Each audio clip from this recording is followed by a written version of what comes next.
like the way this feel. Yeah. Let my soul cry. Yeah, yeah, yeah.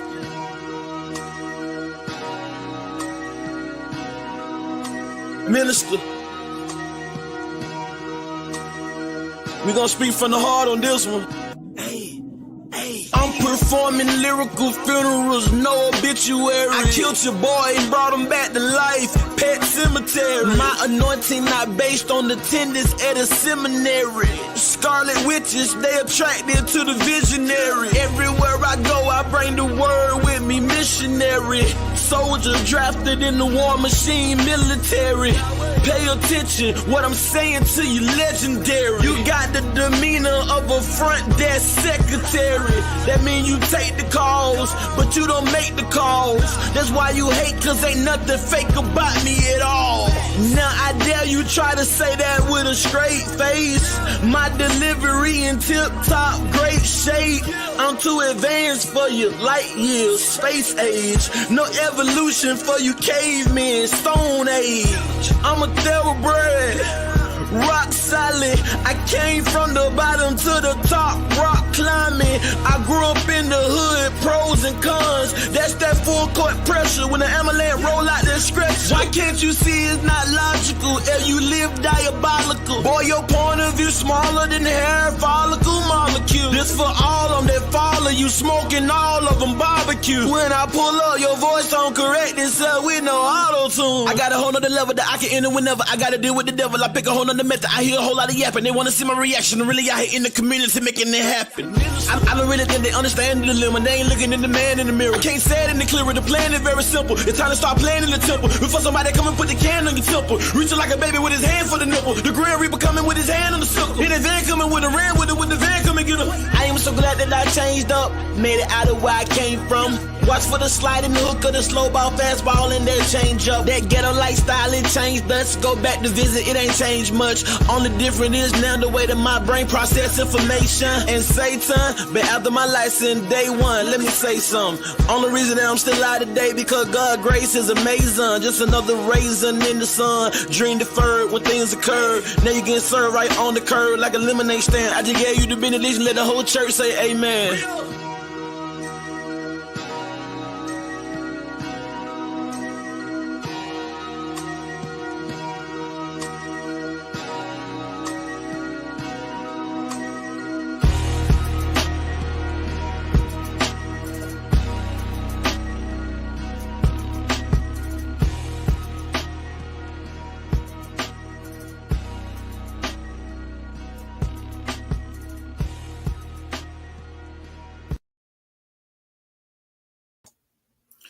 Peace, peace, peace. What it is, it's your brother Tavon Swainell, aka the Orthodox Moor, wishing you all peace and blessings. And today I'm extremely excited because I get to bring to you the good brother Dr. Vince Bantu.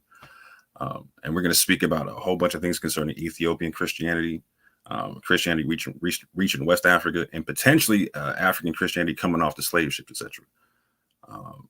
So real quick, family, before you do anything, look down into the description box below because this brother is a wealth of information, and I promise you're going to hear something that you're going to want to go study on later, or you're going to wish you heard more, because I only got the brother for a good hour, maybe a little bit less.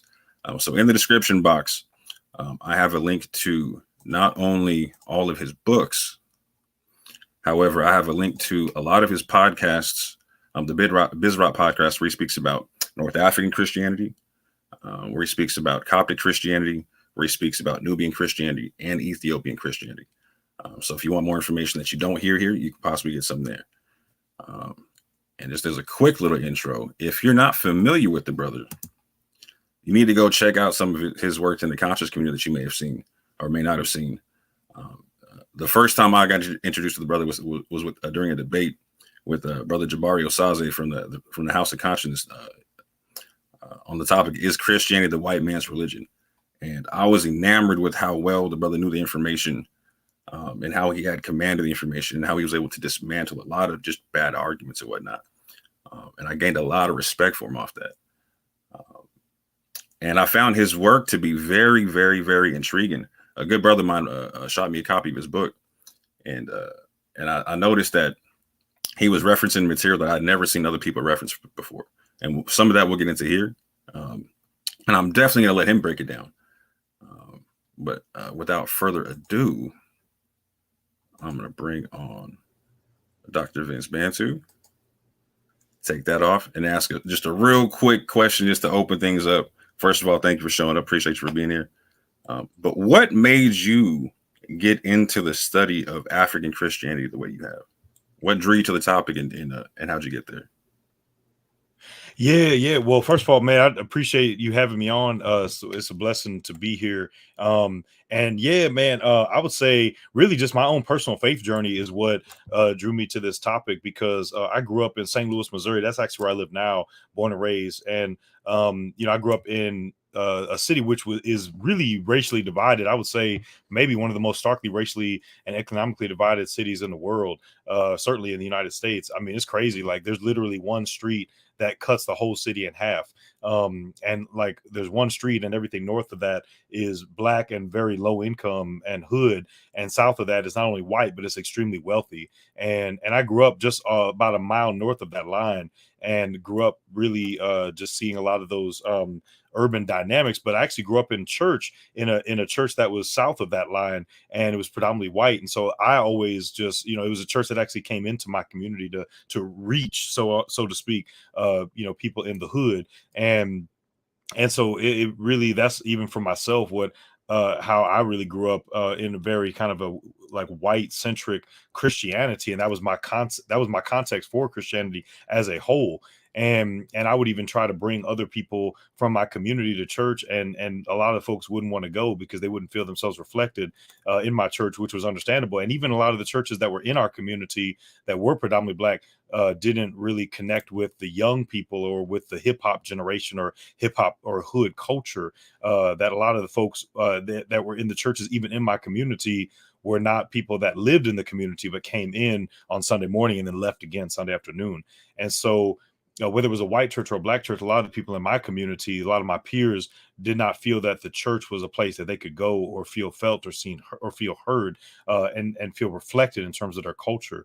And so that's really what engendered in me from a very young age this passion to share the gospel, but in a way that's relevant and contextual to people, so that people can really understand that becoming a Christian and following Jesus is not a rejection of who you are culturally. It's not something that, it's not a sense to where you have to check your identity at the door, but that actually, to the contrary, Jesus is the fulfillment of your identity, and in fact brings you deeper into your identity, culturally speaking, into your people.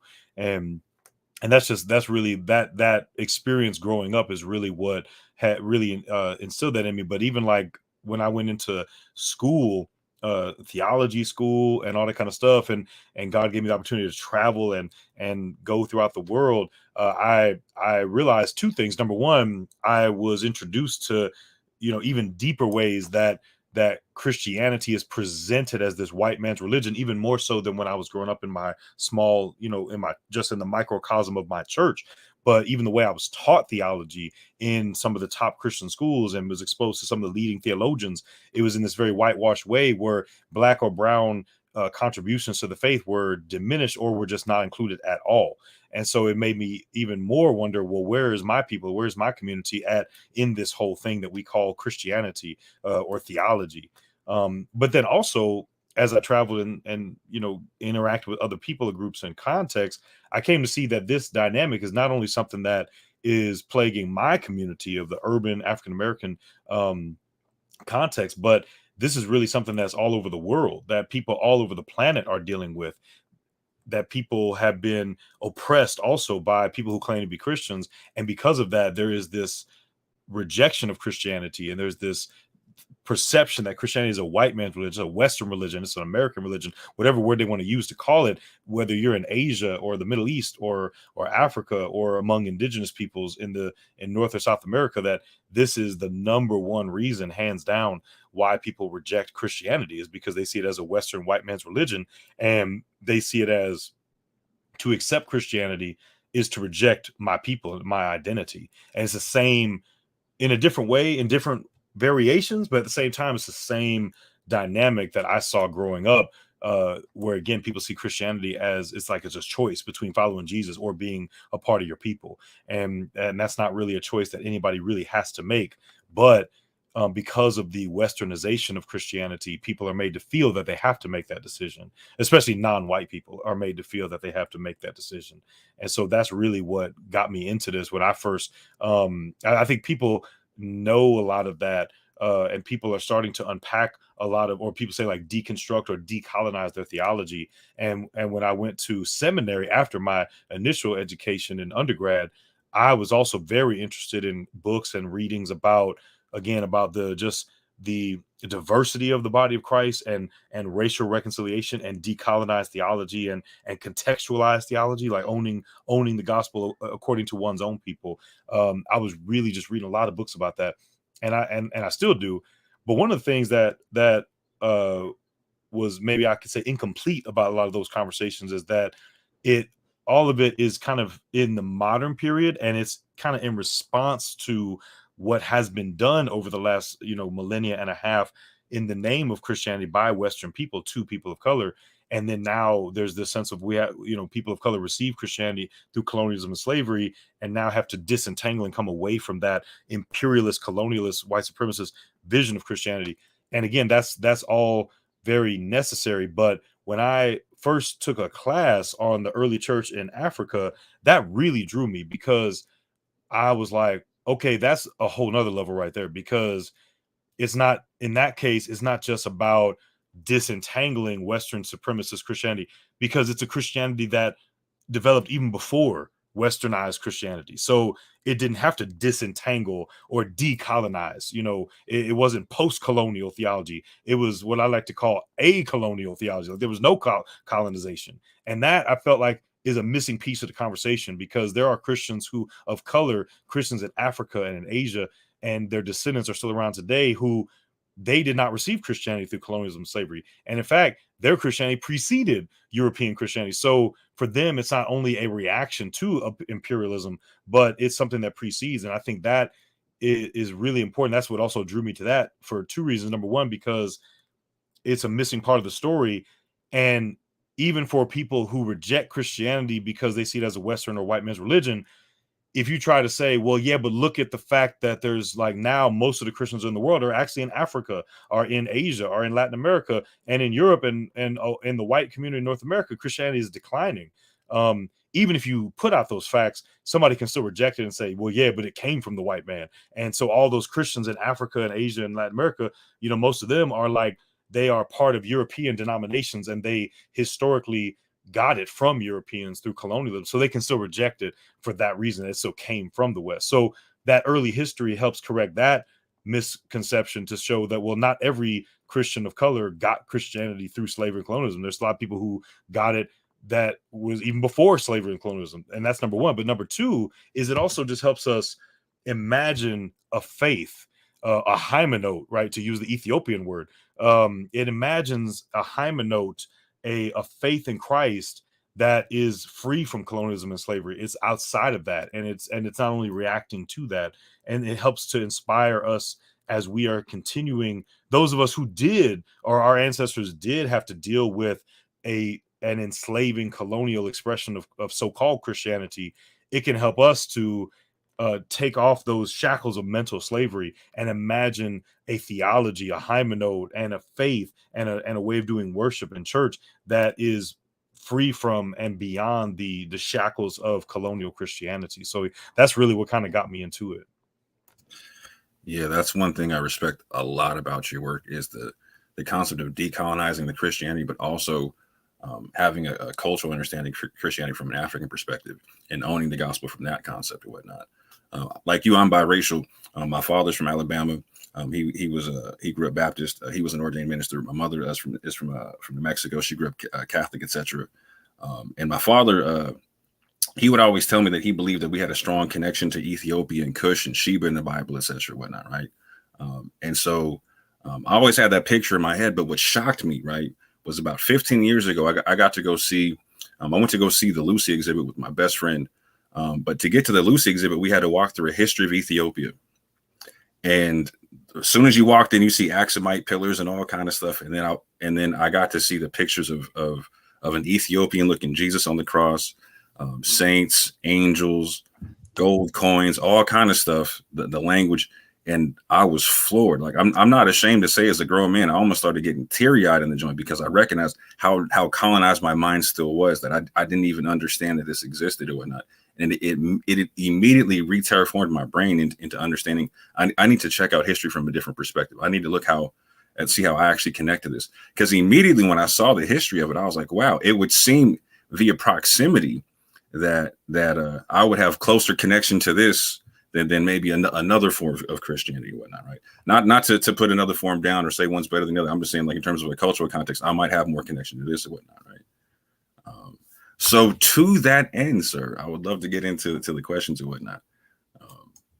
Right off rip, first question being, how and when did Christianity reach Ethiopia? Yeah. Well, when we're talking about Ethiopia, there, we had to be careful.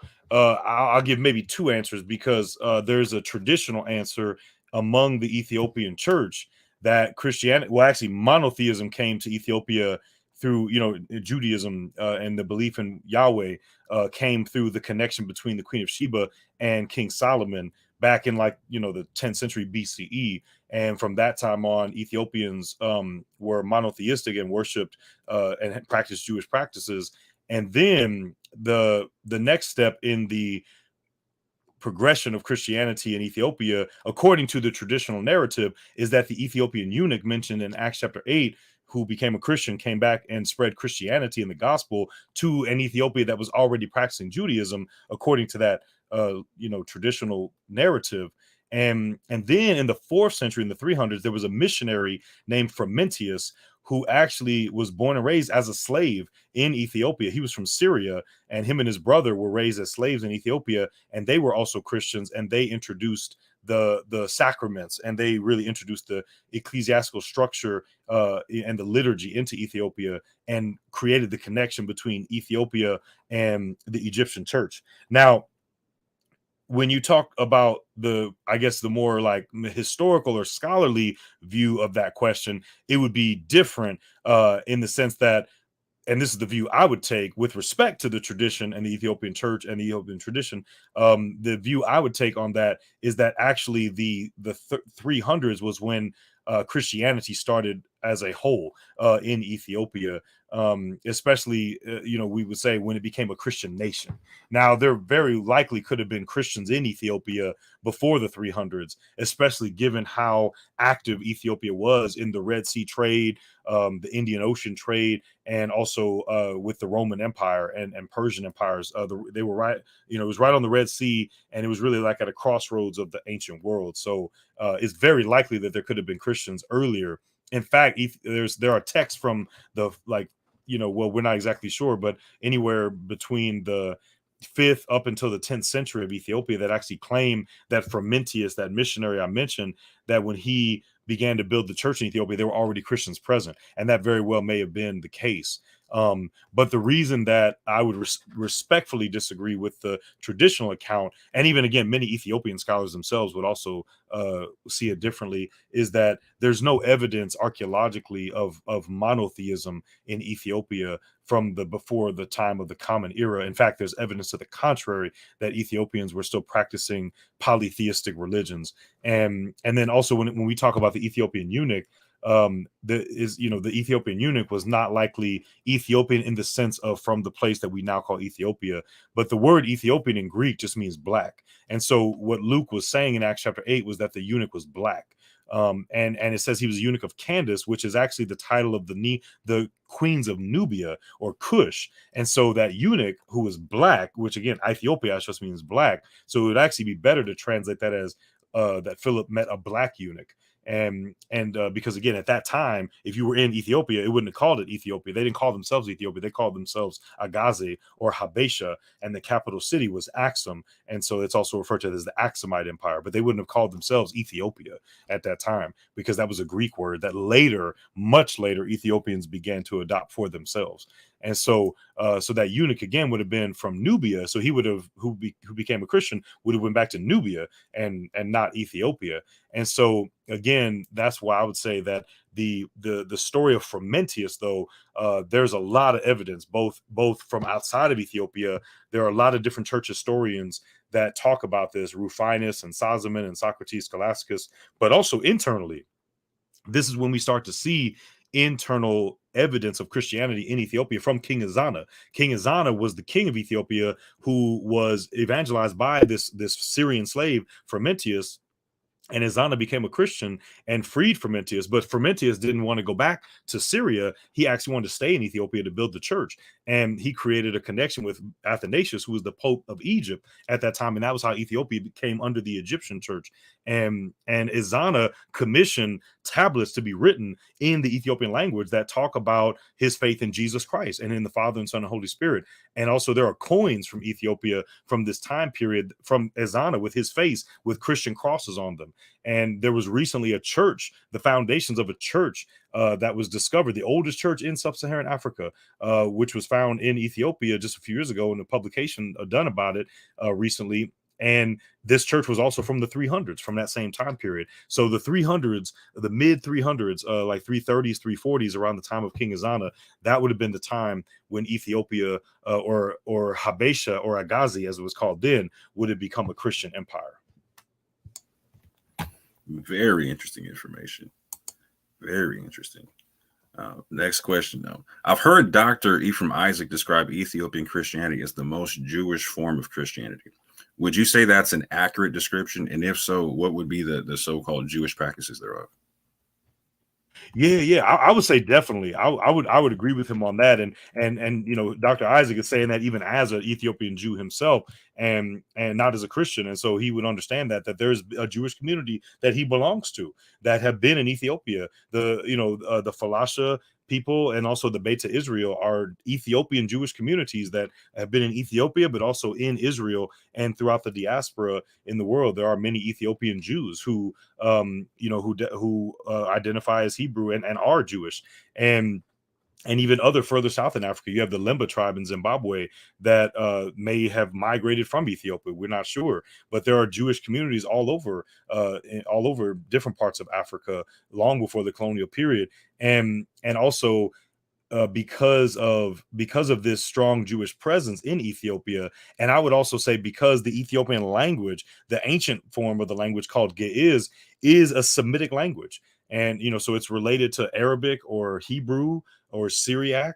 And because of that Semitic cultural connection, and also because of the presence of Jewish communities in Ethiopia, and I would say lastly, because Ethiopia was a Christian nation, but it was an independent nation. And so it was not under the Roman Empire, like, for example, Egyptians were, or North Africans, like where Tertullian and Augustine were from, or Perpetuum Felicity. They were, Ethiopia was independent. And so I would argue that their political independence, but also the fact they were a Christian empire, freed them up to develop their own indigenous expressions of Christianity that were not beholden to the same kinds of anti-Semitic dynamics that were happening in the Roman Empire. The Romans, even before Christianity, were very anti-Semitic, and I mean they were at war with the Jews. And so even many Roman Christians adopted a lot of anti-Semitic rhetoric that characterized so much of early Roman Christianity and then later Western European Christianity, again going all the way to the 20th century with the Holocaust. But in Ethiopia, it wasn't like that, and so there was much more of a desire to actually embrace a lot of the aspects of Judaism. And I would say another factor to why it is such a heavily Jewish, you could say Judaized, form of Christianity is also because of the fact that there are biblical books that only are in the Ethiopian canon. Especially the famous ones are the Book of Enoch and the Book of Jubilees, that were likely originally written in Hebrew, but only survive in Ge'ez and are only used in the world of Christendom, are only canonical in the Ethiopian church. And these are also part of the Deuterocanon, or the expanded Old Testament, that include lots of regulations and rules and about Torah observance. And so there's so many aspects of it. I mean, the fact that also the Ethiopians claim that they have the Ark of the Covenant in Ethiopia, that was a tradition that started with the Keber Nagast, which was a book that was written in the 1300s CE that tells the story about how the Queen of Sheba had a son with Solomon who brought the Ark of the Covenant in Ethiopia, and they claim it's still there to this day. And again, that raises a lot of questions. People doubt whether that's the case, but regardless of whether or not the Ark of the Covenant is actually in Ethiopia, the idea that it is has engendered a strong sense of affinity with Hebrew culture and language and religious traditions. And so even with that, but also the fact that even in Ethiopian Christianity, there's a much stronger emphasis on the Old Testament as well as the New, and much more, say, for example, in Western Christianity, and even in churches, right? I mean, we mentioned Dr. Isaac, who's an Ethiopian Jew, but even among Ethiopian Christians, there still is a lot of Jewish emphasis. I mean, one example is that in every Ethiopian church, there is a what's called a makdas, which is literally means like the holy, right? The holy of holies behind the altar where the Eucharist, or the Querban, as is in the word in Ethiopian or in Ge'ez, is offered. And so even the structure of churches in many ways is mirroring the temple or the tabernacle in the Old Testament. And there's many other examples, but absolutely I would agree with that it's a very probably the most Jewish flavor. But also I want to add that it's done in a very Ethiopian way, because Ethiopians themselves are a part of the Jewish community, and so there's a unique Ethiopian flavor to the Judaism and to the Christianity with its own strong Jewish flavor. Yeah, two quick follow-ups on that. I do believe in one of the talks you gave with Jude 3, I heard another brother on stage mention the fact that the Ethiopian Christians were in Europe talking about the fact that in like the 1500s, 1600s, something like that, talking about that they were explaining to people that they circumcise and they follow dietary laws, etc., because they believe that's what first century Christians did. Do I have that correct or no? Yeah, that's that's my understanding as well. So I think that I would say that's correct. Mm-hmm. Okay. And real quick, a quick follow-up to potentially clear up some potential misinformation floating around the conscious community.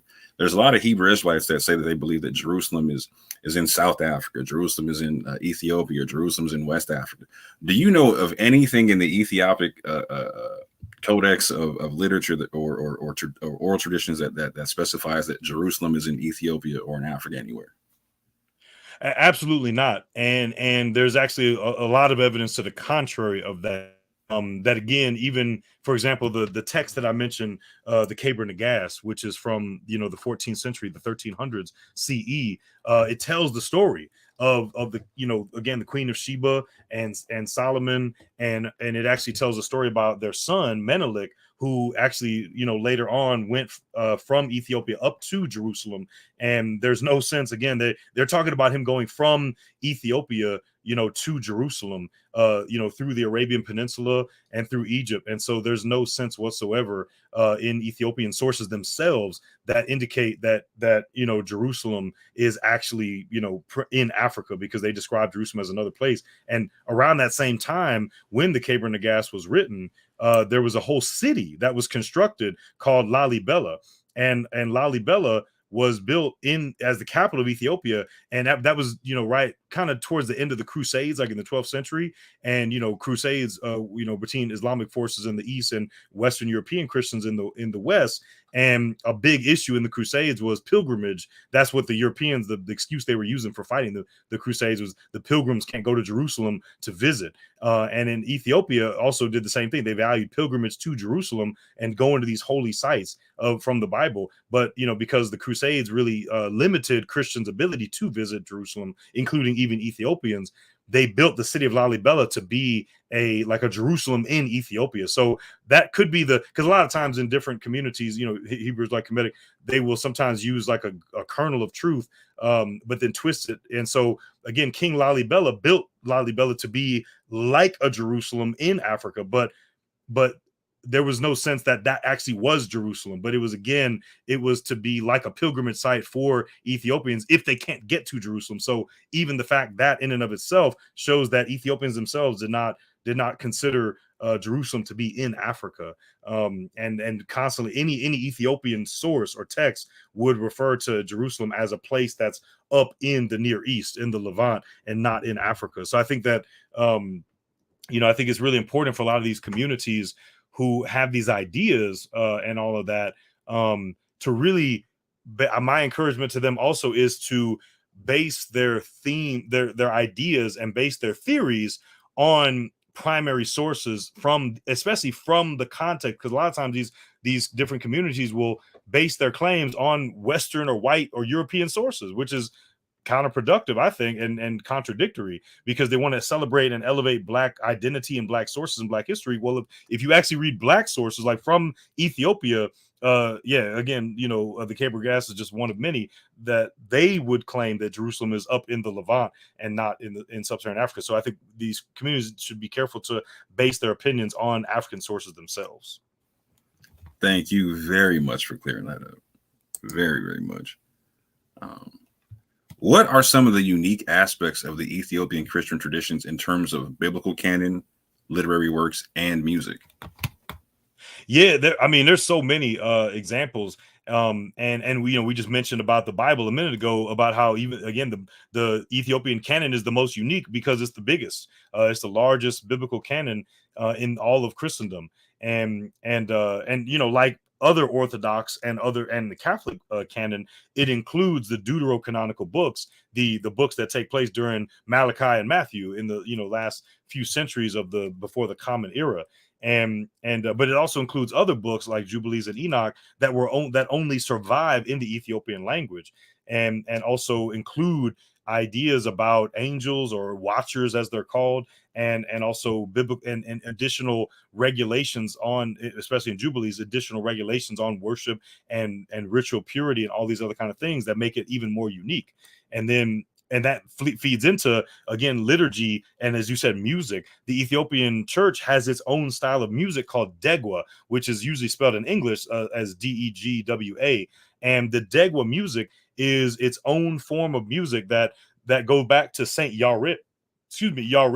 And Saint Yared, Yared, he lived in the 6th century, in the 500s, around the time that monasticism came into Ethiopia from a group called the Nine Saints, a group of monks from Syria who introduced Christian monasticism in Ethiopia. And Yared was a monk who was also very musically gifted, and his story tells that his biography tells that he actually was taken up to heaven by the Holy Spirit, and the Holy Spirit revealed to him the Degwa music in 3 distinct modes. So there are 3 modes of music that are still used to this day, that were revealed, according to the story, revealed directly by God, because this style of music and the tones and the melodies of the music were sounds that did not exist in anywhere in creation by people or by animals or anywhere. It was directly given by God to Yared for the Ethiopian people. And this is the style of liturgy and music that is still used even to this day, that incorporates African drums and other forms of instruments. The sistrum, which is a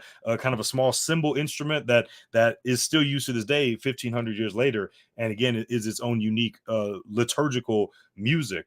And then also, when you talk about literary works, there is a lot of different examples of unique forms of Ethiopian literature. Examples I'll give real quick is, one of them is called a gadla, and a gadla is, the word gadla means struggle in the Ethiopian language in Ge'ez, but it's in the sense of a spiritual struggle, like a struggle over sin and a struggling for righteousness. And it's also a genre of literature where a hero or a saint it'll be their biography, essentially, but it's more than just a biography in the sense of relating facts, but it's like a spiritual biography. They're often written for liturgical purposes. And so this shows the very African, I would say, really united sense of history and worship and storytelling, and also honoring of ancestors, which is also very African value, all come together in this art form that would be used for in worship in church, but also to tell the story of ancestors and to honor the ancestors. And so this was a form of literature that is unique to Ethiopian literature, which in and of itself is worth saying that the Ethiopian language called Ge'ez has its own alphabet, and in that way it is unique even to this day. There are a variety of languages in Ethiopia and Eritrea. You got Tigrinya and Tigray and Oromo and Amharic and all these different languages, but they all use the Ethiopian alphabet, which goes back to Ge'ez, which is the mother language of all of the different dialects that survive in East Africa today. And that alphabet that I'm talking about, that is the only writing system in all of sub-Saharan Africa in use today. Almost every other language, and to my knowledge, every other language in sub-Saharan Africa that has a written form is it uses European letters, because of the introduction of European missionaries and colonists and things like that, because most of the languages were oral prior to the arrival of Europeans. But Ethiopians had their own alphabet that is unique to Ethiopia. It, again, as I mentioned, it's a Semitic language, but is a unique branch of Semitic that developed right in the Horn of Africa. And even to this day, it is the only writing system in use in sub-Saharan Africa. And it's worth noting that from the beginning of this language, I mean, there was a few inscriptions, like a handful on one hand you could count, before the Christian period that were, before Christianization. But starting in the 300s, you have tablets being written in this language, as I mentioned earlier, giving praise to God. And then the first book written in this language was the Bible. And so again, just to put that another way, just to give the significance of this, the first book written in sub-Saharan Africa was the Bible, was the Christian Bible. And so that just shows how Christianity and African civilization literally go together. And it was written in the indigenous Ethiopian script that is, to this day in the 21st century, the only indigenous alphabet used in the continent of Africa. And it's a Christian language going back to the very beginning. And so this just, I mean, those are just a few examples, but we could go on forever. But yeah, those are just a few. Oh, and I mentioned, I said 2 genres. The other genre of literature I wanted to mention that's also in the Ge'ez language is called a malke. And a malke is another form of poetry that is similar to a gadol, but the malke is basically a poem that has 5-line stanzas, and it also celebrates a saint, because again, like in most parts of Africa, honoring ancestors and venerating ancestors is a big part of the culture. And in the malke, each stanza will actually basically kind of salute or hail a different part of the saint's body. And so like it'll pick a saint. Each malke will be dedicated to a certain saint or hero in the Ethiopian people, and then each stanza will be kind of giving praise to your head, and then it'll just talk about how your head bore the mysteries of the sun, or praise to your hands because your hands worked to build the church, or praise to your feet because your feet ran to spread the gospel, or the Bisrat. And so that's kind of how the Makers go. And again, it's a genre of literature and poetry unique to the Ethiopian context, and it was used to give glory to God, first of all, and also to celebrate the leaders of the Ethiopian people. And again, as I said, in a very African way of honoring and remembering ancestors. Beautiful breakdown. I'm gonna ask this question, then I'm gonna skip a few just so we can get some stuff in before you have to leave or whatnot. But for a lot of people that aren't familiar with how Ethiopian Christianity looks, walks, talks, feels, and all that kind of stuff, what are some of the holy days and religious practices that are unique to Ethiopian Christianity? Yeah, definitely, man. I mean, I think that there are many days, feast days and holy days that are common to with other Christians as well. So-called Christmas, right, or the Nativity, and or actually, as it's called in Ethiopian, the Gena, which means the birth, or Lidet. Those are both, Gena and Lidet are both Ethiopian words that mean birth, and so that's literally what it's called in that language. And then there's Easter, so to speak, right, again, which is actually a European pagan name, but again, as it's called in the Ethiopian language, it's called the Tinsae, and Tinsae means like literally rising, the resurrection. That's what they call it. And instead of calling it Easter, they call it the Tinsae. And so, there are many days like that are common to the broader Christian world, but the names, again, as I mentioned, are unique, and there are unique traditions that go along with it. And also, for example, in Tinsae, Ethiopians come to church and they will circle around the church in a procession and do other things that are unique to that context. But also, it's also worth pointing out that these holy days are on their own calendar. The Ethiopians have their own calendar. They don't even use the Gregorian or the calendar that, they, in many parts of broader society, because of globalization and colonialism, people will use the Western calendar, but they also have their own calendar that many of their feast days will be on. So they don't celebrate Easter and Christmas same time as Westerns do, Western European or Western Christians do, but they have a different date for Lidet and a different date for Tinsae.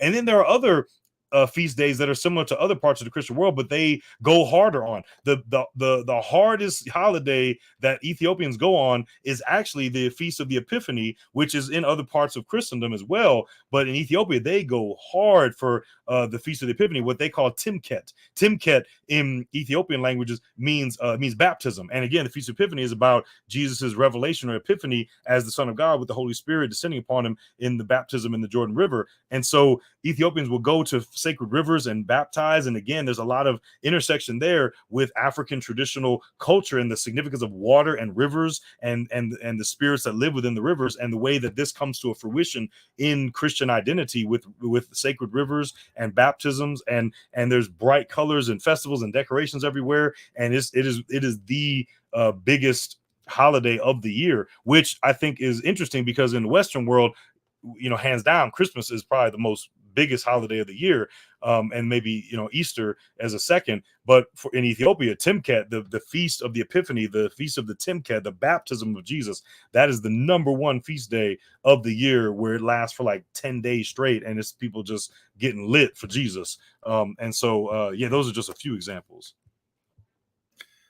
Okay, to make some use of time, I'm going to jump a whole bunch of questions and get into this topic here, because you're pushing me into it and don't even know it. But what do the historical sources say about the spread of Christianity in Central and West Africa? Because this is something that I don't think a lot of people are aware of, and this is something in your work that I found just tremendous to understand. Yeah, that's a great question. I mean, it was something that that's really actually kind of the main focus of a lot of my work right now, current articles and book that I'm working on that very topic. And that's something that was asked of me, because a lot of as I mentioned, you got these languages and these kingdoms that developed in East Africa, to where Christianity literally produced and gave birth to books and architecture and buildings, and Christianity thoroughly permeated all of East Africa and all of North Africa. And these are the oldest civilizations on the continent. And so again, that's just significant in and of itself when we look at the fact that Christianity was predominant in all of the civilizations of ancient Africa. And so it just cannot be maintained that it was a European imposition or it was a white man's religion, all that kind of stuff. It was already everywhere. But as go into your question, most of the evidence comes from North and East Africa. And that makes sense because those, again, were the biggest civilizations in Africa in the first millennium, of the Common Era. But then it begs the question of, well, did it spread further west or further south in other places? And I'm currently working in that right now. But I can say right now, be on the lookout for some art, an article that I'm working on, as well as a new book that will be out soon on this very topic. But I can start off to say now that absolutely, yes, there are historical sources that indicate that Christians, which were predominant in North and East Africa, that they also began to spread into other parts of Africa. And there is evidence, predominantly in Muslim sources, actually, that indicate that there were Christians in Central Africa, in areas that are now part of Western Sudan or modern day Chad, that there were Christians there in the 800s and 900s, which would make sense because as other civilizations developed in Africa, they were developing through trade and contact with the civilizations that were already there before them in East Africa. So I'm talking about like Songhai and Ghana and Mali and Kaukau and the Congo Kingdom, and then Mapungubwe, also the Swahili coast, which was especially starting to develop during the Islamic slave trade. And as Muslims were spreading throughout the southeastern part of the continent and central and western part, they also noticed that there were Christians that were already there, because Nubia and Ethiopia were still predominantly Christian nations. And even though Egypt was under Islamic control, it was still a large Christian minority that was still there. And it was actually in the case of Mali, for example, King Mansa Musa actually mentioned that there were a whole Christian section in the Mali Empire, which was modern day, not just modern day Mali, but really most of West Africa, the Gold Coast, which is still controlled by Africans before the arrival of Europeans. And also this is outside of the purview of the Islamic slave trade. And Mansa Musa mentioned that there were Christians in the Mali Empire, an entire Christian section. And this is documented in sources from the 12th, 13th, 14th centuries, long before European colonialism. So absolutely, yes, Christians were already present and were spreading all throughout various parts of Africa long before Europeans arrived.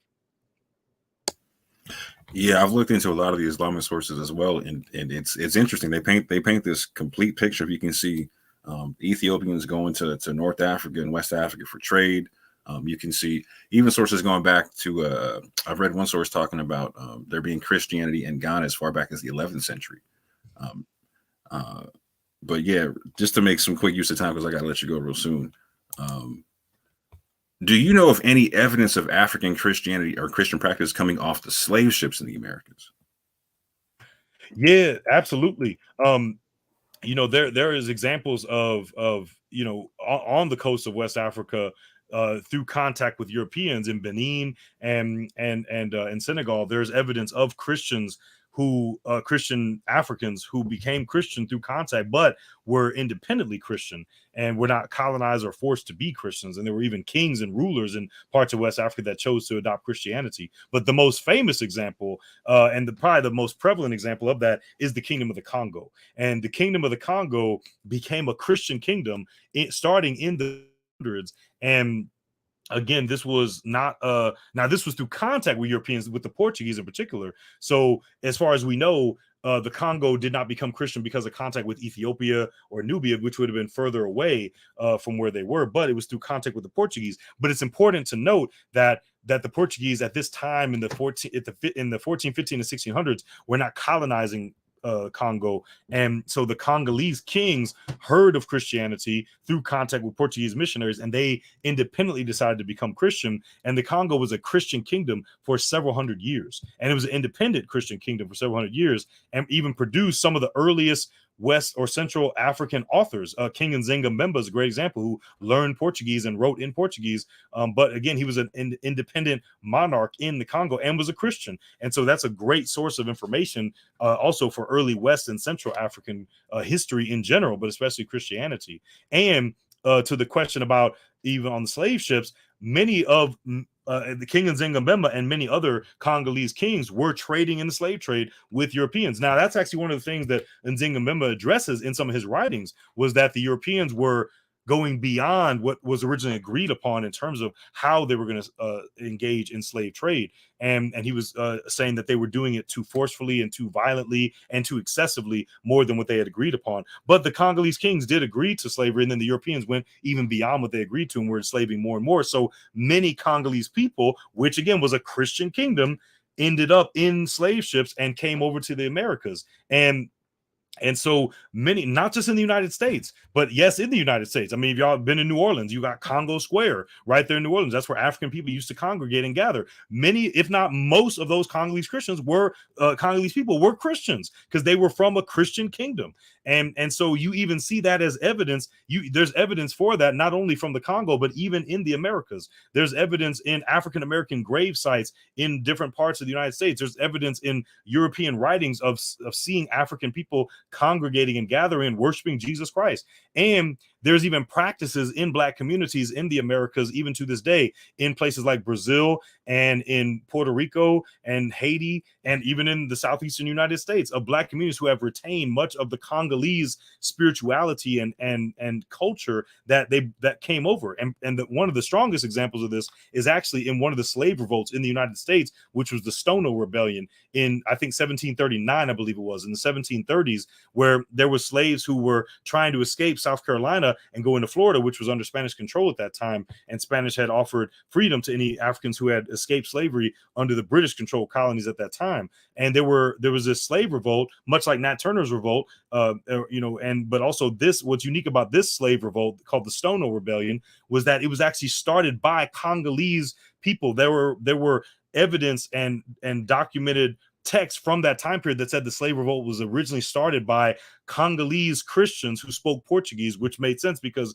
of their contact with the Portugal. And by the 1700s, Congo actually was under Portuguese colonization. And so it would make sense that they would have been speaking Portuguese, but also that they were practicing Christianity even before they came over on the slave ships, and that their Christian faith led them to actually fight for freedom. And in fact, the witnesses around that time that witnessed that slave revolt said that the Congolese Christians were shouting in Portuguese, crying for freedom, and they were waving swords around and playing drums. And this is actually in much in the same vein as you see documents and pictures of Portuguese people who visited the Congo, seeing them doing similar dances and practices and chant and the waving of weapons and the playing of drums. This was a Congolese Christian tradition called a sangamento in Portugal and in Portuguese. And this practice of sangamentos came over. And Cecile Fremont is an art historian from Yale University who's done a lot of great books and work on this this topic of how Congolese Christianity came over in the slave ships and survived and continued to persist all in North America, South America, and the Caribbean as well. Yeah, thank you for that. Something I found very profound about listening to you speak with the Jude 3 project was you were talking about that the Islamic sources you would looked into had you understanding that there was Christians, Jews, and even Muslims that came off the slave ships and whatnot, right? In varying numbers, etc. But like I thought that to be extremely powerful, particularly when you brought up the Stoner Rebellion, because that's real and tangible for a lot of people and whatnot, right? But that also points to an aspect of Christianity that I don't think a lot of African Americans know about, which is like Gullah Geechee Christianity and Low Country Christianity in that same area from the Carolinas to Georgia, whatnot.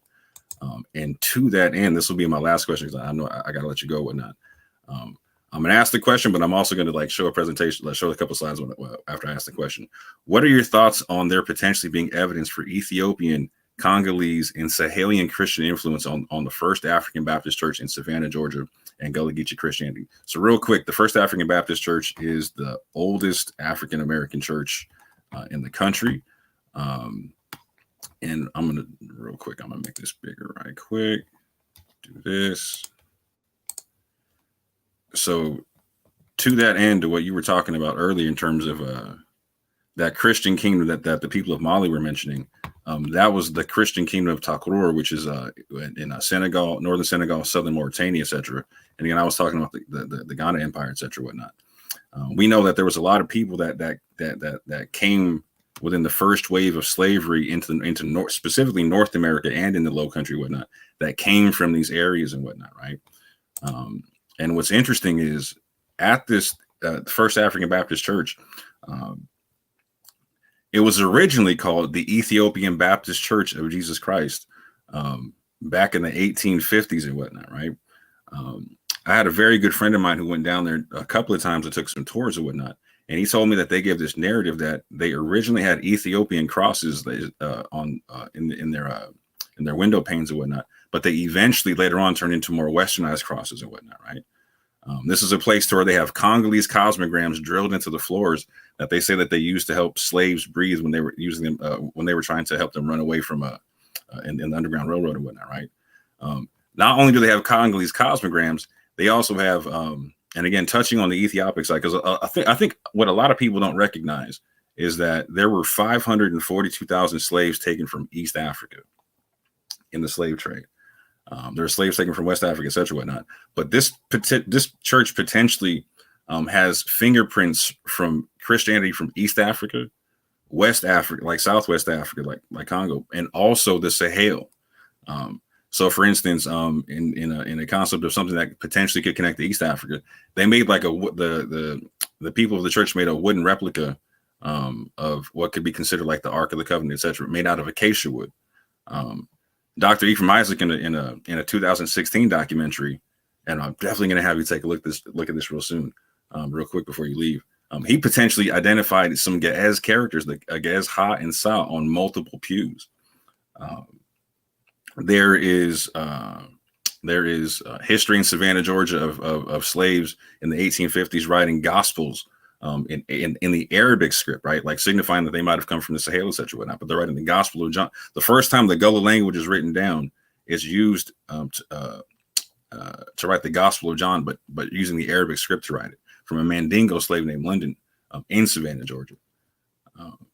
We can see in Gullah Christianity that they have certain things that are very unique to their Christianity, like just like you were talking about with the Ethiopian tradition, like river baptisms, etc., whatnot, right? And even specific songs that they sing during those baptisms, like that they're going down to the River Jordan. But with that said, what are your thoughts on those potential connections to and the importance of there potentially being a place that could touch on all aspects of the slave trade, but also the Christianity coming from East Africa, Southwest Africa, and the Sahel, etc.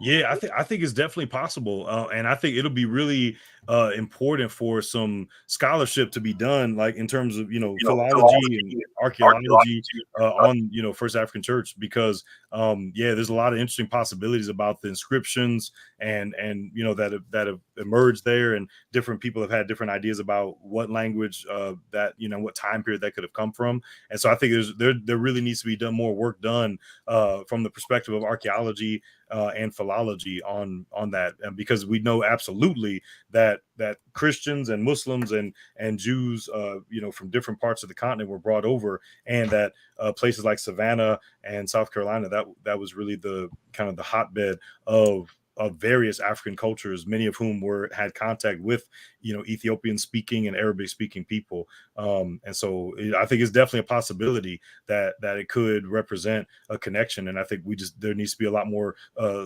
scholarly work done and some publications put out on this on this question. So you're the only person other than Ephraim Isaac that I know of that I could reach out to that could potentially read Ge'ez. And I believe you said that you've recently learned classical Arabic as well. That's right. So real quick, I'm going to put up a picture on the screen from some pews and whatnot, and I just want to get your quick take. Do you think there's any? I believe the portions that are in the red are the portions that Dr. Ephraim Isaac said. Let me take this question off. That he said he believed could be a Ge'ez Ha and Sa. Do you see any potential connection with that or no? It's possible. Yeah, it's possible. And just as a heads up, I do got to get to my next meeting. We're over time, but Yes, it's definitely possible because the head in is like a kind of in a U shape, and so that could be what that is, or it could be something else entirely. It could be like you had another slide up that is thinking that it could be some Arabic letters, and also there's another question of when did these inscriptions come from, and what and also what does the textual evidence show us about in the 18th century, what were people writing from this church about. So it's very possible that it could be. So I appreciate you. I'll let you go. I know we're over time. So if you got to go, you can just jet. I'm gonna show your books one more time and let people know where they can find you. Where can people reach you on social media? Yeah, you can definitely hit me up. I'm on Facebook, Vince Bantu. There's a picture of me standing in front of the Lalibela Church, and also I'm on Instagram, Mamher Bantu, Mamher Bantu, Mamher Bantu, and then also I'm on Twitter, Hustle Bantu Hustle, SDL Capital, rep for St. Louis. And also definitely hit me up on the website, Meacham School of Hymenot, and you can see things that are going on. We have a trip coming up to, we're praying for peace. We're trying to go to Sudan, but if not, we're going to go to Ethiopia in February. And then also we have a conference coming up in Chicago. I noticed you have the Hymenot Journal up, and that's a conference for Afrocentric theology, academic theology in Chicago, but you can also attend virtually, and that'll be in October. So you can definitely hit me up at that, at those events, and other events we have coming up on our website for the Meacham School of Hymenot. So I appreciate just this conversation, and look forward to further ones. Yes, sir. Appreciate you for your work and appreciate you for your time. So people, if you want to tune in to more of what he has to say, like I said, check out the description box below. I have links for his presentations on North African Christianity, Coptic Christianity, Nubian Christianity, and Ethiopian Christianity, as well as a link to all these books that you see on the screen. So thank you very much for your time, brother, man. Okay, thank you, brother. Yeah, all right. Peace and blessings. About to leave y'all with a song to go out with. This is one of those Gullah Geechee songs that they sing when they go for the river baptisms and whatnot. Talking about going down to the River Jordan. So appreciate everything that Dr. Vince Bantu had to give to us today, and shout out to him for all his work and his labors in the field. And with that, family, I say peace and love. I'm going down to the river of Jordan. Yes, I'm going down there for myself. There's nobody else that can go there for me. I'm going down there for myself. Oh, I got to stand my test and the judgment. Oh, I got to stand it for myself. There's nobody else that can stand it for me. I got to stand it for myself. Well, I'm gonna ride them 2 white horses. Yes, I got to ride it for myself. There's nobody else that can ride them for me. I got to ride them for myself. My brother got to stand his test in judgment. Oh, he got to stand it for himself. There's nobody else that can stand it for me. He got to stand it for himself.